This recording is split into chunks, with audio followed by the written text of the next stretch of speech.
Imagina que eres uno de los discípulos de Jesús que en aquella fatídica mañana de domingo has escuchado del rumor de una resurrección.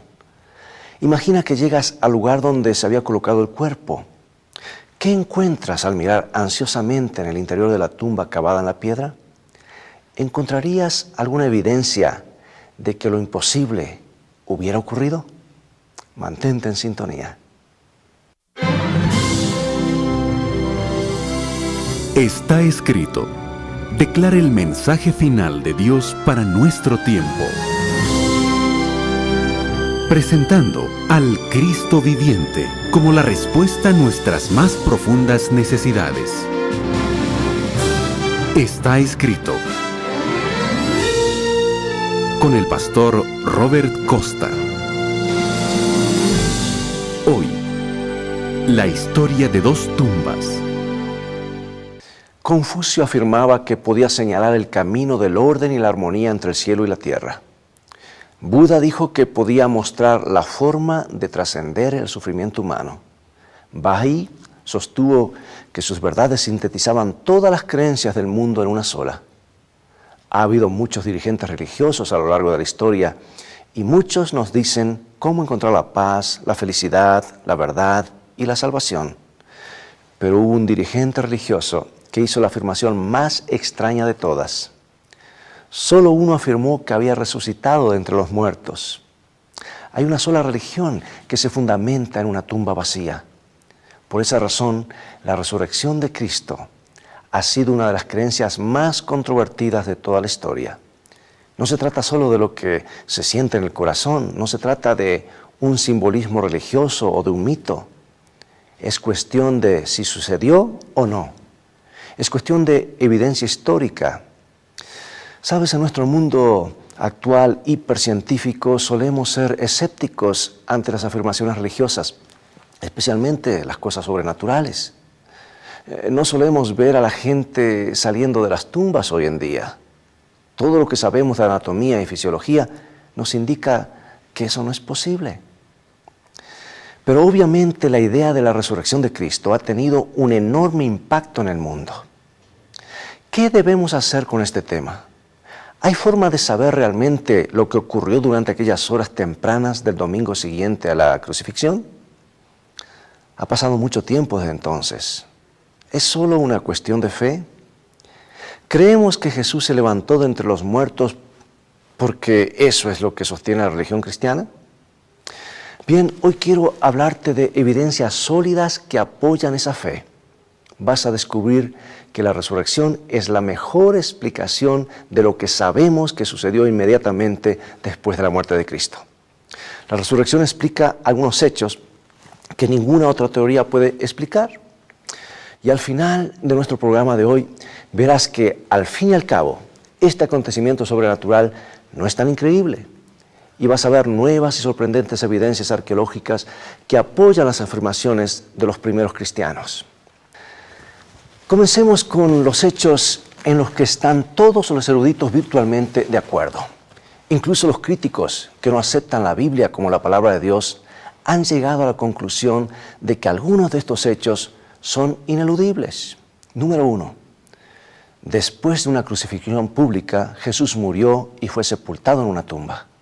Segundo hecho, la muerte de Jesús causó desánimo y desesperanza en sus discípulos. 3. Los discípulos tuvieron experiencias reales que consideraron como apariciones reales de Jesús resucitado. 4. Como consecuencia, los discípulos pasaron de temerosos y dubitativos a ser valientes proclamadores. Número 5. El mensaje de la resurrección fue proclamado en Jerusalén, el lugar donde había muerto Jesús. Número 6. La iglesia nació y creció de modo espectacular, basado en la predicación del mensaje de la resurrección. Y número 7. Pablo y Santiago, el hermano de Jesús, dos escépticos, se convirtieron luego de ver a quien ellos consideraban como Jesús resucitado. Repito, estas no son declaraciones de fe. Estos son hechos básicos con los que todos podemos estar de acuerdo. Y son hechos que debemos tener en cuenta. ¿por qué y cómo ocurrieron esas 7 cosas? Si Jesús realmente resucitó de la tumba, estos 7 puntos son perfectamente comprensibles. Pero supongamos que Jesús no se levantó de la tumba. Deberíamos tener otra explicación para el fenómeno de la fe de los discípulos y el crecimiento de la iglesia, ¿no es cierto? Estas son algunas de las teorías que han intentado. Digamos que los discípulos se las ingeniaron para robar el cuerpo de Cristo. Esa teoría fue popularizada en el libro El complot de la Pascua. Con ella se podía explicar por qué se encontró la tumba vacía y podría explicar cómo los discípulos pudieron proclamar que Cristo había resucitado. Al tener la seguridad de que ninguno de sus enemigos podía encontrar el cuerpo. Bien, este libro, El complot de la Pascua, se topa con la guardia romana que había sido apostada ante la tumba. Imagina lo que hubiera sucedido si esta teoría fuese correcta. Los discípulos, después de haber sufrido la desesperación por la pérdida de su maestro y la destrucción de todas sus esperanzas, se reúnen y deciden robar el cuerpo y urdir una fantástica mentira. Se las ingenian para burlar a la guardia romana. Ahora recuerda que eran soldados disciplinados que sabían que debían pagar con sus vidas si cometían un error mientras estaban de guardia. Los discípulos, supongamos, escapan con el cuerpo de Cristo. Entonces se dedican a proclamar en toda Jerusalén y en el mundo que Cristo ha resucitado.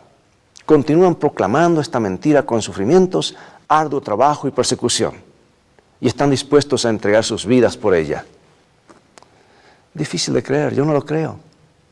Por eso El complot de la Pascua, ese libro, es descartado cuando prestamos atención a los detalles.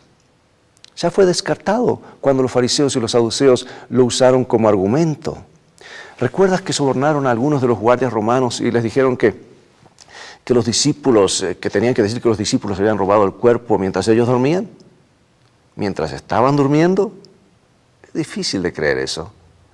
¿Cómo es eso? Si estaban durmiendo, entonces ¿cómo supieron que los discípulos tomaron el cuerpo? ¿Por qué no probamos con otra explicación alternativa? ¿Qué tal la teoría de la alucinación? Digamos que la aparición de Cristo ante sus discípulos después de su muerte no fue más que un tipo de ilusión. Tenían tantos deseos de volver a verlo que se imaginaron que Él estaba con ellos. El problema con el que se topa esta teoría es simple. Los números no coinciden. Jesús no apareció ante individuos aislados después de la muerte, sino que lo hizo ante distintos grupos de personas. Ingresó en una habitación cuando los discípulos estaban reunidos con temor y desazón. Lo último que esperaban ver era que Jesús había resucitado. ¿Recuerdas Tomás, el único discípulo que no estaba presente en ese momento? Se negó a creer, aunque todo el resto le juraba que lo habían visto, habían hablado con Jesús. Pero Jesús lo hizo de nuevo. Visitó a los hombres que habían estado junto a Él durante esos 3 años. Les habló cara a cara, comió con ellos, permitió que Tomás, el incrédulo, tocara las heridas en sus manos y en su costado. Pero eso no es todo. Jesús apareció ante otros grupos. 500 personas en total vieron al Cristo vivo después de la crucifixión. Ahora bien, una persona profundamente perturbada puede tener algún tipo de alucinación que le parece real, pero varias clases de personas en distintos tipos de estados de sugestión pueden tener varias clases de alucinaciones. ¿Sabes? Hay algo en que los expertos coinciden. No todas las personas pueden tener la misma alucinación al mismo tiempo. Hasta los que son escépticos con respecto de la resurrección lo reconocen. Un grupo de personas puede mirar al cielo y ver una luz extraña y llegar a la conclusión de que es un ovni, un plato volador. Pueden oír ruidos en una casa o ver algunos movimientos inusuales y llegar a la conclusión de que vieron un espíritu. Pero esas no son alucinaciones. Es solo una manera de interpretar una información que es ambigua. Además, como hemos visto, las apariciones de Jesús posteriores a su resurrección fueron encuentros detallados. las personas interactuaron con Cristo. En uno de ellos Jesús preparó el desayuno de sus discípulos en las márgenes del mar de Galilea.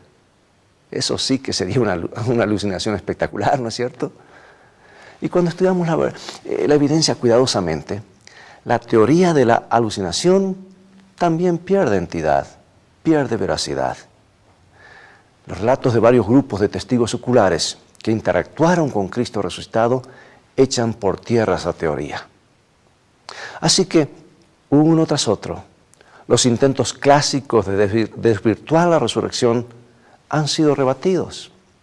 A los escépticos no les queda ninguna teoría de la que se puedan aferrar. Un joven y brillante periodista inglés se propuso demostrar que el relato de la resurrección de Cristo no era más que un mito. Frank Morrison describió su búsqueda con estas palabras. Esto es lo que él escribió.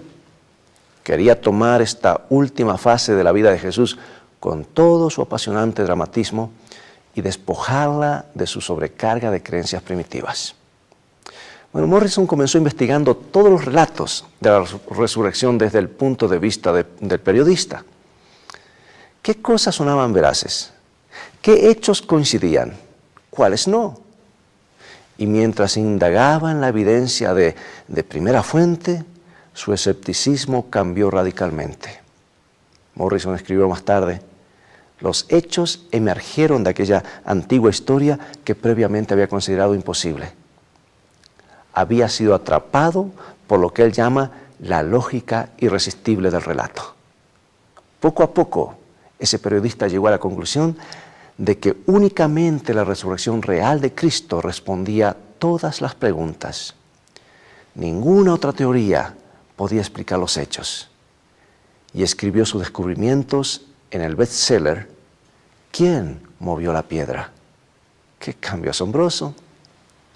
La evidencia a favor de la resurrección que los estudiosos han tenido se ha solidificado tanto como la piedra que impedía la entrada a la tumba. La arqueóloga Catherine Kenyon estima que esa piedra pesaba entre 5 y 6 toneladas. Y la evidencia es así de sólida. Las personas que aún no creen en ese fantástico acontecimiento han encontrado comodidad en la distancia. Dicen, bueno, eso sucedió hace mucho tiempo. ¿Cómo saber lo que ocurrió? ¿Cómo saber si el registro de los evangelios es exacto? Bueno, quizá esta idea de una resurrección se fue desarrollando poco a poco entre los primeros creyentes, dicen. Puede que hayan recordado las cosas pasadas y las hayan reinterpretado. Es posible que los discípulos hayan comenzado a hablar entre sí de lo que podría haber pasado y no de lo que realmente había pasado. Bueno, ya hemos demostrado que los estudiosos aceptan que hay hechos que son conocidos y demostrables. Y todos esos hechos solo tienen sentido con la resurrección de Cristo. Por eso no es justo que se nieguen los hechos después de ver a dónde nos llevan. Y se diga, bueno, realmente no puedo saber lo que sucedió. Quizás Jesús no resucitó y quizás no es más que un cuento. Pero estudiemos esta teoría que dice que la resurrección fue parte de un mito que fue surgiendo gradualmente en la iglesia primitiva. En realidad, a primera vista, tiene algo de sentido. Daniel Boone se convirtió en un superhéroe cuando la gente comenzó a contar y transmitir historias sobre él. ¿Recuerdas la historia de Boone? De generación en generación se fueron transmitiendo. Todos conocemos a grandes hombres y mujeres comunes que se han convertido en leyendas algún tiempo después de su muerte. Quizás eso es lo que sucedió con Jesús, dicen algunos. Era un hombre bueno, un gran hombre, pero sus seguidores lo convirtieron en un superhombre que había sido capaz de desafiar la misma muerte. ¿Es este el caso? ¿Es así como sucedieron los hechos? Pues veamos. Hay información fascinante que indica lo contrario. Esta teoría se estrella y desmenuza contra algunas inscripciones destacables que se descubrieron en una tumba en el camino a Belén. Hace varios años, el profesor E.L. Sukenik, un arqueólogo judío, comenzó a excavar una tumba cristiana en las pedregosas y áridas colinas alrededor de Jerusalén. La tumba contenía varias cajas de piedra llamadas osarios, porque allí se colocaban los huesos de los muertos. En esos osarios encontró algunas marcas que le permitieron afirmar que había encontrado las evidencias más antiguas del cristianismo. En los 4 lados de una de las cajas, Sukenik encontró cruces rudimentarias dibujadas con carbón. También encontró varias inscripciones en griego. Lo que le dio particular importancia a este descubrimiento fue la edad de esas tumbas. Había fragmentos de cerámica del tipo que se conoce como herodiano, y se encontró una moneda que contenía una fecha. Había sido acuñada por Agripa I en el año 41 después de Cristo. Y no se encontraron monedas o cerámicas de origen más tardío. Por lo tanto, tenemos evidencia de la fe cristiana en los años 40 después de Cristo, unos 10 años después de la crucifixión. La crucifixión de Cristo fue en el año 31. Pero sabes, ahora llegamos a un descubrimiento que es verdaderamente sorprendente. 2 osarios tenían inscrito el nombre Jesús. No eran los nombres de las personas que estaban dentro del osario, sino declaraciones de fe, palabras de dedicación. En una el nombre Jesús era seguido por las letras griegas Iu. Los gnósticos y los paganos solían usar esa palabra para referirse a Dios. Es una versión abreviada de Jehová. La inscripción de esa tumba de los años 40 dice: Jesús, Jehová o Jesús es Dios. Pero aún hay más. En el otro osario que contiene el nombre de Jesús, este está seguido por las letras griegas Alot. Esta palabra se usaba como transliteración de un término hebreo que significa el ascendido. Así es, el ascendido. ¿Estás entendiendo el significado de todo esto? Jesús, el que ascendió. Escucha, amigo y amiga, pocos años después de la muerte de Jesús, hay personas que sepultan a sus muertos con declaraciones de fe cinceladas en la piedra. Jesús es Dios. Jesús el ascendido, el que ascendió. Y estas inscripciones en la piedra lo proclaman fuerte y claro. Las personas creían en la divinidad de Jesús y en su resurrección después que murió crucificado. Ahora, ¿sabes qué hace esta información con la teoría de la distancia? La teoría del mito o la idea de que la resurrección de Jesús fue una leyenda que surgió espontáneamente a lo largo de la historia de la Iglesia. Esta información sepulta esas teorías.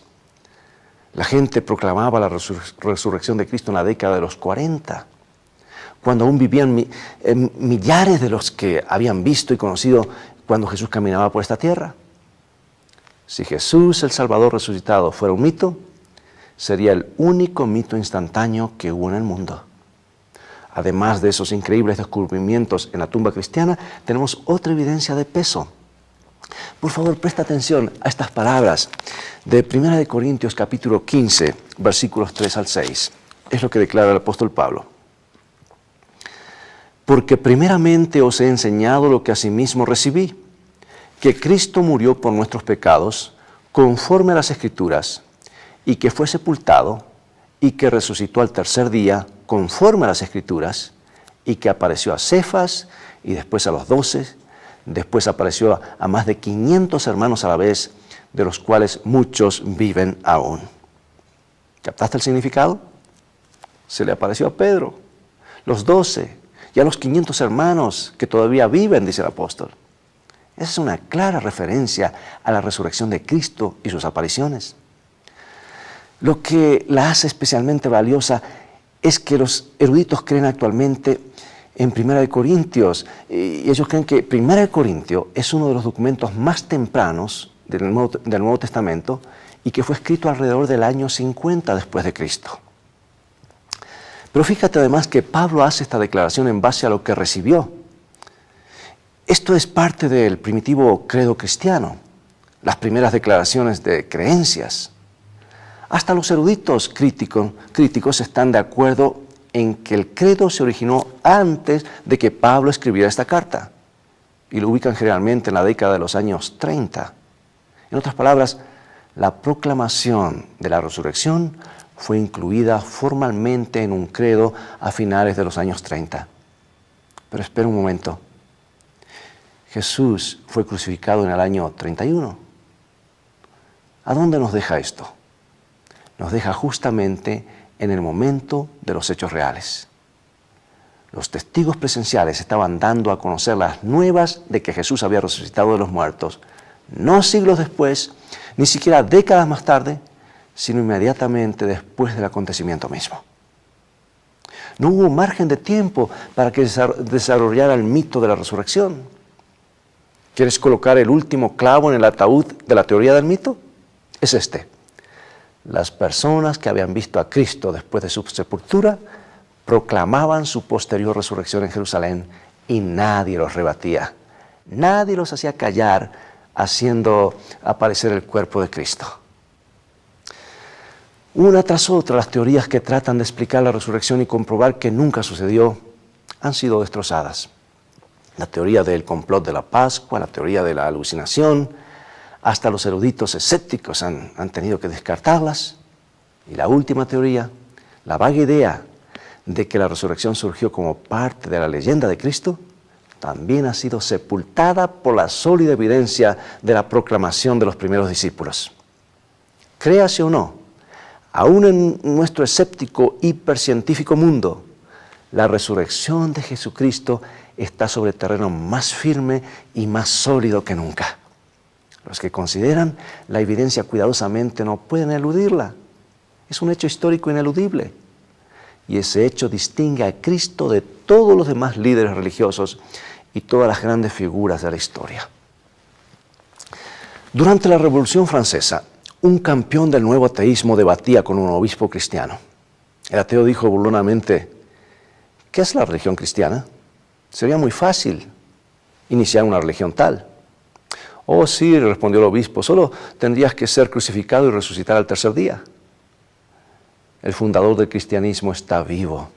Cuán diferente es este mensaje de la tumba vacía del mensaje que proclaman otros grandes monumentos del mundo. Por ejemplo, en Moscú, el antes llamada la Plaza Roja, hay una impresionante tumba donde descansan los restos de Lenin. Por décadas, decenas de miles de personas esperaron haciendo fila para entrar a la tumba de Lenin. Algunos tenían que esperar 5 o 6 horas. Para ellos, Lenin era una especie de Dios. Pero hoy las filas han desaparecido. Son muy pocas las personas que acuden a ver la tumba de Lenin. Unos pocos turistas. Se puede entrar a la tumba sin tener que esperar. Pero sabes, hay una tumba distinta en una ciudad distinta. No está en Moscú, sino en Jerusalén. Esa tumba no contiene ningún cuerpo, la tumba está vacía, porque Jesucristo vive. Y hoy, en Moscú, miles de personas hacen filas en otra parte, no para ingresar a la tumba de Lenin, sino para recibir una Biblia, filas para escuchar el Evangelio, filas para conocer a este Cristo que vive, porque un dirigente que está muerto no puede salvar a nadie. Es el único líder que vive, el Salvador viviente. Jesucristo es el único que puede salvar por completo. En parte, la razón por la cual el comunismo ha muerto en Rusia, en tanto que el cristianismo ha resurgido a la vida, es muy simple. El fundador de uno aún yace en la tumba. El fundador del otro gobierna desde los cielos. Yo he visto claramente el poder del Cristo vivo cuando cientos de personas se entregan a Cristo, cuando se encuentran cara a cara con el Evangelio. Cada uno de nosotros tiene que tomar una decisión con relación a Jesús. Él no es una interesante lección de la historia, no es una teoría religiosa agradable, es el Dios todopoderoso que nos confronta en la carne y demuestra que tiene poder sobre la vida y la muerte. Por eso tenemos que decidir qué haremos con nuestra vida. Tenemos que decidir si confiamos completamente e incondicionalmente en Cristo.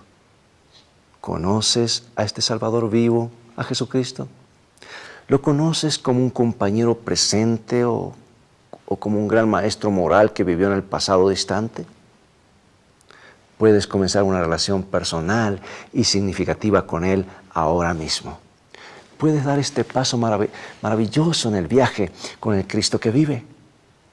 Porque Él abandonó su tumba, y la dejó vacía. Te invito a orar. Querido Padre, gracias por darnos el don de tu Hijo. Gracias por darnos todas esas maravillosas y específicas evidencias de que Jesús realmente conquistó la muerte como Salvador y Señor. Lo aceptamos en este momento en nuestras vidas. Gracias por perdonar nuestros pecados y por aceptarnos en tu familia. Ayúdanos a disfrutar plenamente de una relación genuina con el Señor resucitado. Lo pedimos y agradecemos en Cristo Jesús. Amén.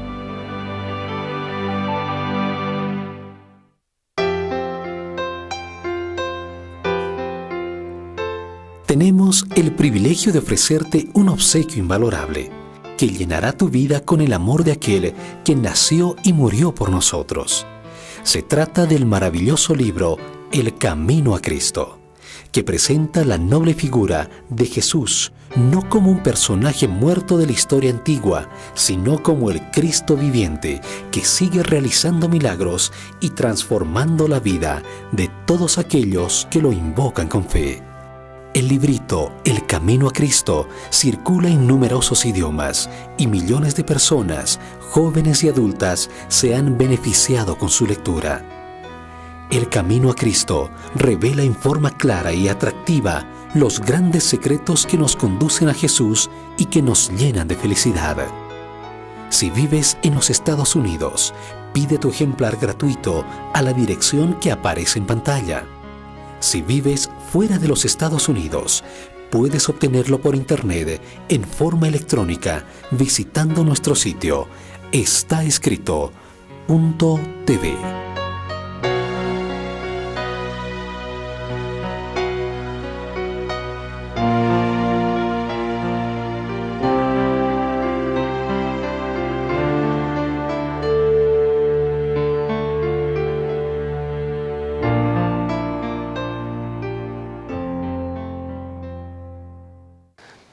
Bien, es todo el tiempo que tenemos por hoy. Ha llegado el momento de despedirnos. La tumba vacía es la garantía que Jesús está vivo. Es la base de nuestra fe cristiana.